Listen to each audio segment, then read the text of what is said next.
বিশ্বনবী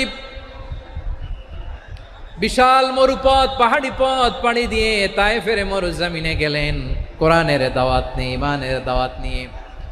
কিন্তু তায়েফের লোকেরা বিশ্বনবীর দাওয়াতকে শুধু প্রত্যাখ্যান করেই থামে নাই, তারা বিশ্বনবীর সাথে অত্যন্ত খারাপ আচরণ করেছে, বিশ্বনবীকে শারীরিকভাবে হেনস্থা করেছে, আমার নবীকে শারীরিকভাবে অত্যাচার করেছে, আমার পেয়ারা নবীর গায়ে পাথর মেরেছে, বিশ্বনবীর গা বেয়ে ঝরঝর করে রক্ত ঝরেছে, নবী জামিনের মধ্যে লুটিয়ে পড়েছেন, আবার মেরেছে, আবার নবী হাঁটতে শুরু করলেন, পেছন থেকে আবার মেরেছে, আবার নবী রক্তাক্ত হয়ে জামিনের মধ্যে লুটিয়ে পড়লেন, আবার মেরেছে।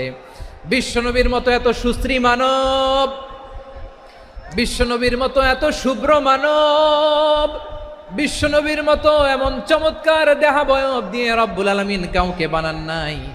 এরকম চমৎকার মানুষটাকে তারা তায়েফের ওই জামিনে রক্তাক্ত করেছে। বিশ্বনবী দুনিয়ার কোনো স্বার্থের জন্য সেখানে যান নাই, নিজের কোনো লাভের জন্য, প্রাপ্তির জন্য যান নাই, তায়েফবাসীদের জাহান্নামের আগুন থেকে বাঁচাতে গিয়েছেন। ঠিক কিনা বলেন?